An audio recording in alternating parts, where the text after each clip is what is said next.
It's working now. Sit down there and talk a little. I want to hear if I can hear that. Oh, okay. I might have to get up closer to the machinery, maybe. For what? To hear you talking. Well, that's why I'm checking. I want. Okay, this will be J. Earl Way, Reminiscence of Salunga and Relatives. Questions asked by Jim Way and Jack Way when he gets here. When he gets there. So you can start talking about your notes there a while, and then I got some things to ask you. Okay. Well, what do you want to talk about necessarily? You want to talk about well, where your grandpa worked? Yeah, I want to know about where my grandparents came from. Well, your grandpa came from Mountjoy, West Donegal Street in Mountjoy, and your grandma came from over close to Reading in Moulton. The last name of her maiden name was Moulton, M-O-H-N. They came from M-O-H-N-T-O-N, Moulton. Moulton, yeah. And when I knew them, Grandma and Grandpa, they lived in across from Murphy's Chevrolet there. Faulkner Chevy now. Faulkner Oldsmobile and Chevrolet now it is. Well, that's where they lived when you knew them. Yeah, that's when I knew them. They lived in the house there. Later on, Lester Furman lived there in later years. Not too long ago. He just passed away a few years ago. And well, we have some of that in the tape of the land. You have some of that in the Landisville historical tape too, you know. Where'd they meet at? Down on Henry Heaston's farm, down where Melly Newcomers later on, and then the Armstrong building's built there. Yeah, that's down in the farm where the Armstrong warehouse and the foundry is. My daddy was a hard boy, your grandpa was a hard boy, and your grandma was a hard girl, and that's where they met, on Henry Heaston's farm. They were raised with the Heaston family, Henry Heaston, Raymond Heaston, and Simon Heaston, and the whole Heaston family. I don't know all the girls' names. Well, I weren't interested in those. We're interested in the ways here. But that's where they were. That's where they were met. Worked on the farm. Yeah. When my daddy came off the farm, well, originally their first three children was Oscar, Edgar, and Alan, and that was in the panic days. And your grandpa couldn't. My daddy couldn't afford to take them to a barber to get their hair cut. He started cutting their hair, and it ended up that whenever he cut their hair on whatever day it was, I don't know. I don't think it was on a Sunday because they didn't believe in working on Sundays. And he started cutting their hair, and everybody else came around to get haircuts. Then when he moved off the farm, he moved up here. Didn't he cut their hair in the orchard down there? Yeah, under an apple tree or whatever, whatever was there. And when they moved off the farm and moved up here to the corner where Mary Enterline lives now, and Les Huber lives in the other part. Stony Battery Road. Stony Battery Road there. And Stony Battery and Broad Street. Broad Street, on the east corner there, where Bob Enterline used to live there then too. That's where he opened his first barber shop. You have a blotter that says Salunga Barber Shop, close to the post office. Shaves 10 cents, haircuts 10 cents. And then he worked the cigar factory. The cigar factory was up here in this double house across from Maple Grove School. That's where he worked for Abe Kreider, better known to the kids as Bally Kreider.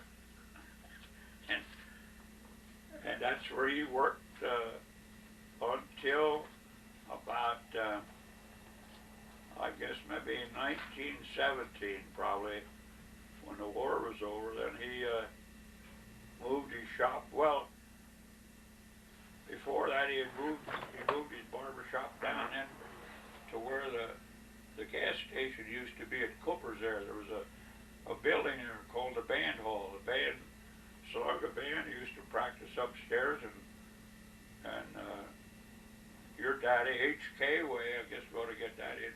That's how he always signed his name, H.K. Way. He directed the band, then he rented the bottom and put his barber shop in the... That was your dad. My daddy, yeah, your grandpa. And he was there until, maybe in the early 1900s, because in 1917, when that picture was taken for the barber shop with all of the shaving mugs on the shelves, that was November 1917. That would have been during a wartime. Was it war over in 17 or 18? 1918. 1918. Yeah. Well, that was 1917, because Dad, your grandpa, was shaving old Doc Kendick in the back chair, and your Aunt Ellen was finishing off Harlan Wademan. That was Henny Wademan's son. And we'll get to that story after a while about Henny Wademan, up here at the trolley track. So Florence was Mrs. Longenecker, married Earl Longenecker. What? Florence married Earl Longenecker. Yeah, Florence was married to Earl Longenecker.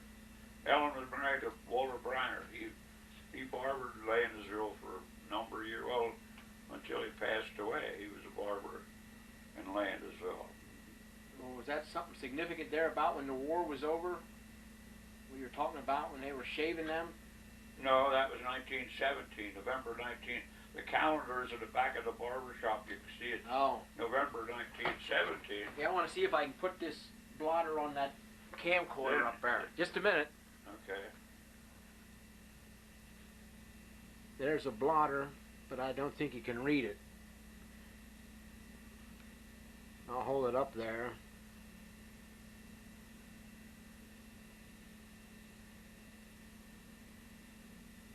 All right. Then somewhere between the turn of the century and in 1917, haircuts were 15 cents and shaves were 10 cents. Now Herb Hunberger sat at a barber chair. You know how far the barber chair is for that picture. He could read that price list sitting on the barber chair. I said, "You can't read that." "Yeah," he said, "I could read it." He read it right off. He has pretty good eyes. So that's the way that went. And from then on, then he worked at the barber shop only on evenings and Saturdays, and rolled cigars for Abe Kreider during the daytime. And then I would think about that when that picture was taken, 1917, 16, 17, along there is when he quit rolling cigars and opened a barber shop full time, because when he was in the cigar factory, guys used to come back and get him to come over to the barber shop and cut their hair and shave them and so on. So we got that many of them that he had to open the barber shop every day. And then then in 1919, around there, 18 or 19, he and Johnny Kernan in Landisville, the barber in Landisville, raised the price of haircuts to 25 cents and 15 cents per shave, and that's what they were when I started in 1926. Haircuts 25 cents, shaves 15. And in January of 1926, it was 65 years that I started the barber business for myself. Where did you cut hair before you started for yourself at? Well, I worked for your Uncle Allen in Lancaster for a couple of years. Near Chestnut Street. No, up at Doris Duke Street. Oh. 144 Doris Duke, catty corner across from Bowman's Technical School. And that's the only place I ever worked for him. Then he moved down to the Westchester. Would you have the first, second, or third chair? Third chair. Joe Seagrove was in the first chair. Bob Kiskaden was in the second chair, and I worked the third chair. Yeah, Uncle Allen didn't even cut hair. No, he was playing in the pit, playing clarinet and saxophone in the pit of the Capitol Theater. That's why I had us work. That's why I was working for it. He played music all day, and you guys cut hair in his barber shop. Yeah. But I guess he got a cut of that. Yeah. Well, yeah. I got $25 a week, which was big money then. In 1924 or 25, I got $25 and then half over 40. From 25 to 40, the $15 was his, and then everything I made over 40, I got half, and he got half. So that was the first job I had, cutting hair and shaving.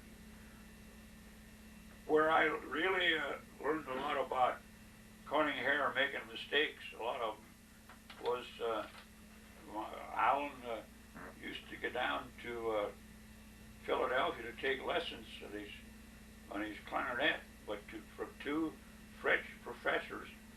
And on the way down, he'd drop me off at the farm school homes, which had about, from 50 to 75 or more boys there, boys' school. And he'd take me down there, and I'd cut their hair, and I wouldn't guarantee how good they were. Where was that? When I first started, but that's where I learned to cut hair. Where was that school at? Between Downingtown and Coatesville. Oh. Between Downingtown and Coatesville. How old were you then? Would have only had been 16, 17 years old, because I was only 19 when I started working. I wasn't 20 years old until 27. See, I was born in 1907, so in 26, I was only 18 from January till July when I first started business for myself. So it would have had to been 16, 17 years old that I worked for Alan in Lancaster. Well, then you started for business for yourself when your dad died. Yeah, what? When your dad died, you started in business for yourself. Yeah, that's when I took the shop over there. 1927. 1926. 26. January 1926. Yeah. They're here in Salonga. Yeah. Beside the church up here, Methodist Church. Beside the Methodist Church, yeah. Then you moved up where you're at now in 1932? 1934. 34. July 1934, I bought the old Raffensberger place. Yeah, that's when we moved. Now we'll start going to school, that one-room schoolhouse then. That was 1934. And Uncle Harry went to, what year did Uncle Harry go to Reading? 1922, I would say. And Part-time. He didn't go over all the time. I was going to say a while ago, at one time there was 5 of us brothers that worked at barbering in Lancaster all at the same time. Oscar? Alan had the shop, and I worked with him. And Harry worked at the Stevens House barber shop, and Oscar worked evenings and Saturdays for Bransby's before he opened his shop out in Pine Street. And then Eddie had a shop that he worked part-time when he only worked 2 days a week at Haviland. The rest of the week he had his barber shop open there in Spruce Street where you were talking about. In his house? In his house, yeah. So 5 of us were working at the same time at Lancaster in a barber business. Well, if they wouldn't have been so dumb, they'd all been working in the same shop, and one guy could have taken a week or a month or a year off, and the other 4 guys worked and had vacations. But they never got along. They'd have been fighting with each other, especially Uncle Harry and Oscar. They never could see eye to eye. Eddie could have got along with anybody. Yeah, he always did. But Oscar and Harry, they had ships at their shoulders most of the time. Tell me a story about when, was it Alan and Eddie went back to the morgue to shave the cadaver? Oh yeah, back here at a different Durfer. Lived back there where across from Newcomer? Oscar Newcomer lived there later on, that's right. They're at the alley on Brant Boulevard. The big white house there. Was that Brant Boulevard back there? It's Brant Boulevard and an alley there down for the old Rotary. Yeah, my brothers Edgar and Alan, but my daddy used to go out, go back there and shave the corpses for the Diffendorfer, who was a mortician, funeral director. And Oscar or Edgar and Alan went back one time, and it was dark, and one of them had a hold of a kerosene lantern so the other one could see it. The lantern shook that much that the guy who was doing the shaving could only get the shaving done. Like Eddie was probably holding the lantern. He probably was. Yeah, he probably was. You know, what year was that? Must have been back in the early 17 or 1800s when Salunga was called Utica. Vern Houston, maybe Mary has the map yet, but Vern had it up in the post office in the store, and if I'm not mistaken, I think that Jerry Davis has a copy of that. I'm not sure if it's as big as the one that Houston's had, but that was originally run down to the Landisville at the railroad, the Reading Railroad at Landisville, and that was all called Utica. I don't know when it came to be Salunga. Now they had to buy Centennial in 1960, and that would have been 1760, and I don't know if that was called Salunga then. Well, of course, or not. Yeah, well, yeah, and I don't know, but Cooper was telling me that Salunga even ran down further than that, down to the crossroads. Well, the only thing I ever knowed about the map that it run down to the railroad, for the Reading Railroad, at down what now is now Landisville. Yeah, well, Joe said John Landis used to be the postmaster for Salunga, and that's what they named Landisville after, John Landis, and way back when he was a postmaster in the Salunga post office. Uh-huh. Well, I didn't know that. How about the Frogahalla School? Tell us something about Frogahalla School.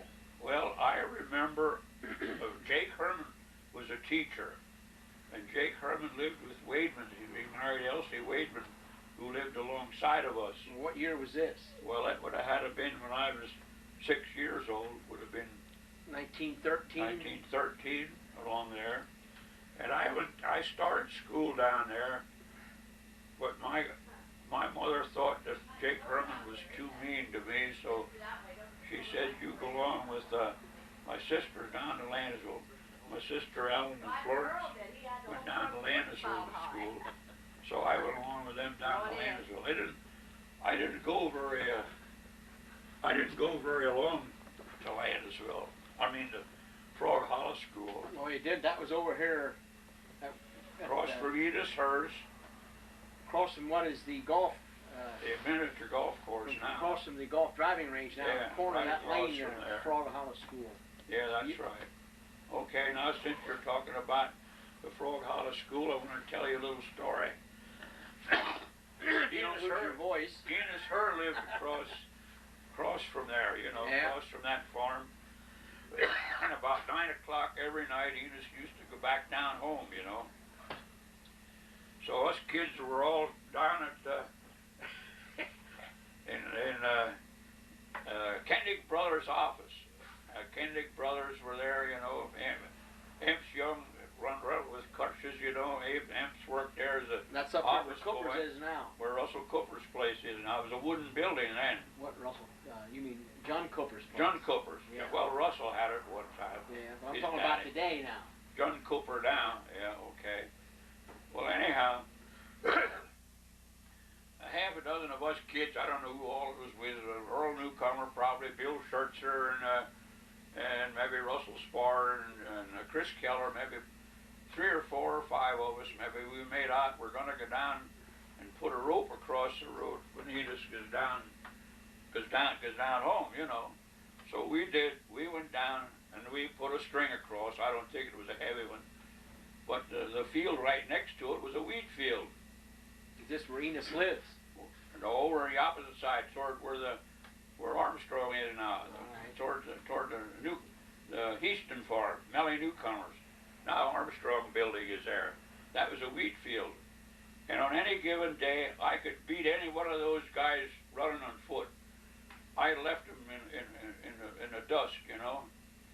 So, okay, we're laying inside this wheat field waiting for Edith to come down home. And all at once, we heard him go, boom, what that? Boom, boom, boom, started shooting. We tears up through the field. I tell they went by me, I thought I was going backwards. I thought I was going backwards. Everybody went by me. So we had to go all down through the wheat field, down to the road there at Joe Cooper's farm, you know. And then we took our time. We had to rest a little. And so we get up there. We get back up in the office, and we were all out of breath. And sitting around in the office, and after a while, it was too good, you know. Johnny Kendick couldn't keep it to himself. Here, Johnny Kendick heard us making all this out, and he went down and bumped into the rope and started shooting in the air with a pistol. and that's what. And he had to tell us what happened. It was Johnny Kendick. Johnny Kendick. Johnny Kendick was shooting in the air. You can sit over here, Russell. I cried. Russell Cooper just arrived to get into our conversation here. That's an Enos herd joke. What, do you have that string hooked up to his door? Or? No, we just had it from the fence over to a tree or post or something, you know. For him to walk into. For him to walk into, yeah. Yeah, I was talking to Dad about when Slunga was called Utica. But the original Slunga you had told me went down further yet than the railroad tracks. If you really want to get at this, Slunga actually went down to Church Street. Crossroads down Yeah. there. See, Slunga was founded in 1760, and 48 years later, Landisville was. And the land in between all belonged to Jacob Heaston. They were farmers. And I would say that Slunga, the way I can get it right now, Slunga started up at the Chickies Tavern, which is where Herb Hunberger lives now in Chickies. Yeah, Chickies. And that was known as a Chickies Tavern in World War, or the Revolutionary War. General Washington actually did stay there. And that was called Chickies hyphen Salunga, to distinguish it between Chickies, which was over at the river. Alright. And then Alexander Scott's brother, I think it was Joshua, gave the first two lots for Salunga, which was probably where your dad. See, the Holland Street was a dividing line of the Jacob Heaston's farm.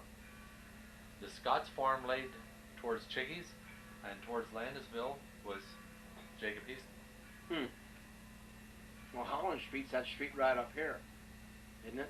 No, Holland goes like would be if the Bridge Hill wouldn't have been there, Holland Street would have went through somewhere around your houses there, or next to Nisley. Oh, well, Holland Street now would be up where the store is. That's Holland Yeah, Street. but they moved that up there probably when they put that bridge in. Well, could be. Now, Because if you Well, look at it, I have no idea. cornered across from where Jack has the restaurant now was the Methodist Church yeah, when they built it. when they built it. Yeah. John Pfeiffer was instrumental. He gave him part of the land. Now, John Pfeiffer had the land that belonged to Joshua Scott. Now, where did you say the church was? Right catty-cornered across from where the store is now, or the Bender's restaurant. store was. Bender store. That was right over in there where if the church would have stayed there, there would Well, only it be a was bit around Suicide Hill, what they called Suicide Hill.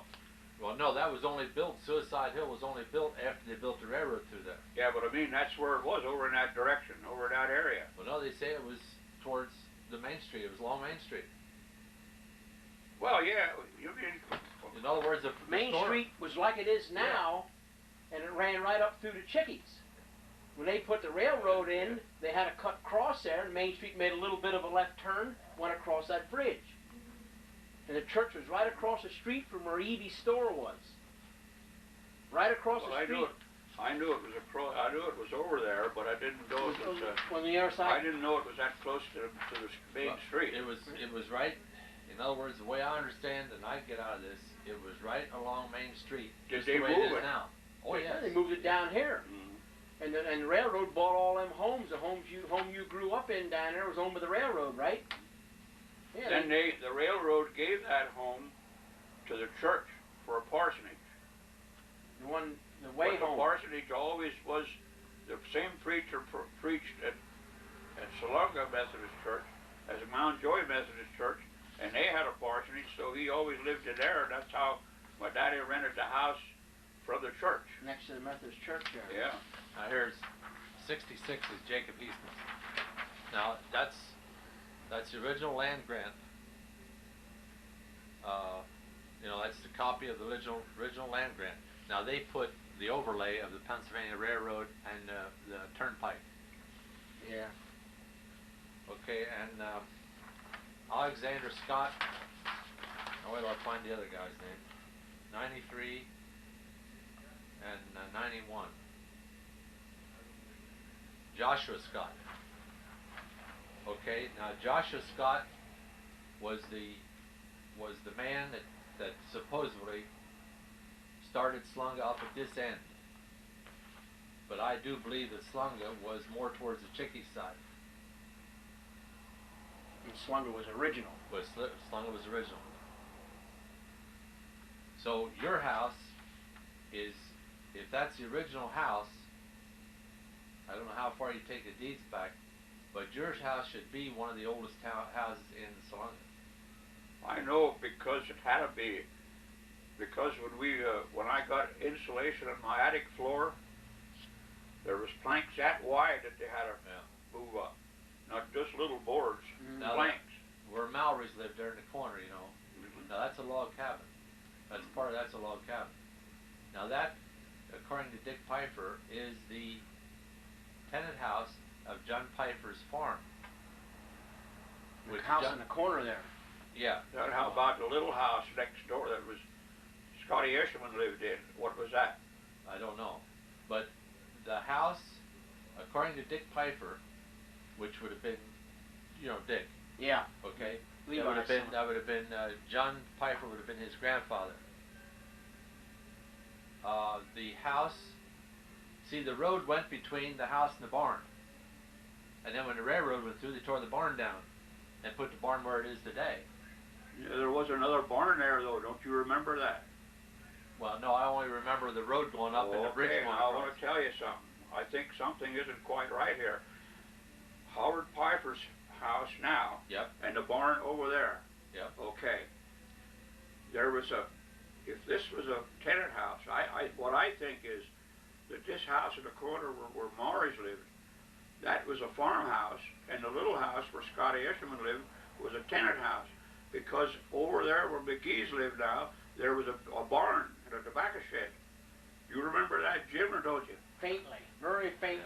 They had big mail pouch tobacco signs on it. And that was a farm of its own over here. Now, who lived on it, I don't know, because I don't know anybody lived in that before Sam Eby. In other words, it came from the Scotts. It was Joshua Scott's originally. It was 302-acre farm.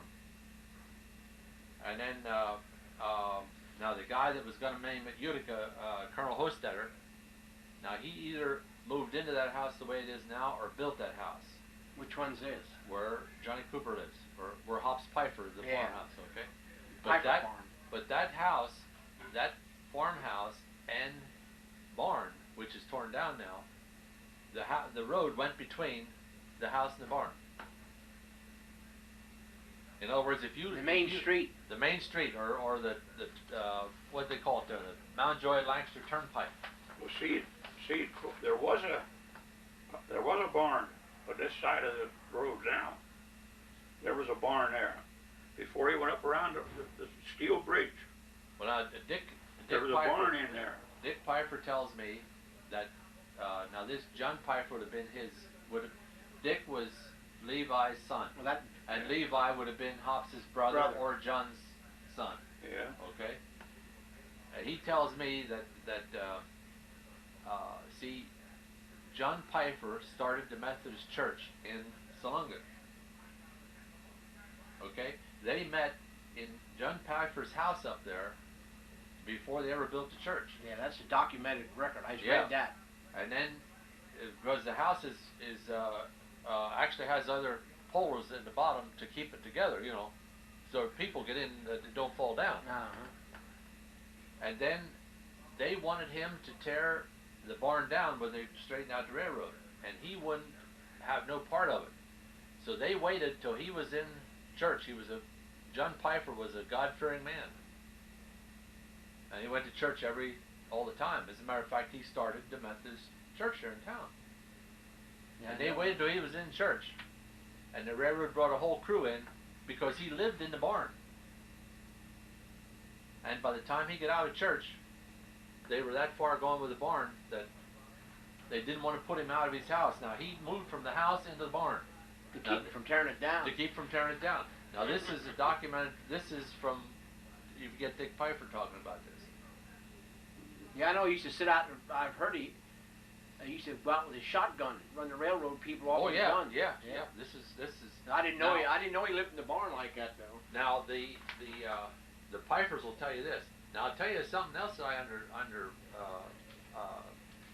got here. I don't want to get people off of the talk here, but this was always told when I was a kid. It was always told to me that there was an Indian village here, but nobody could ever tell me where the Indian village was.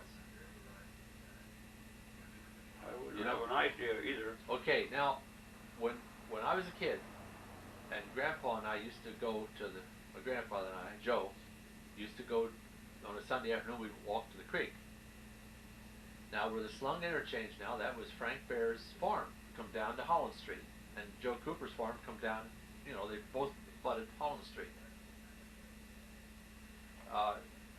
Dick Piper remembers of his dad telling him that when Levi was a kid, his grandfather, John, they would walk down Holland Street, and John used to show him the black marks in the field, which would have been Frank Bear's field.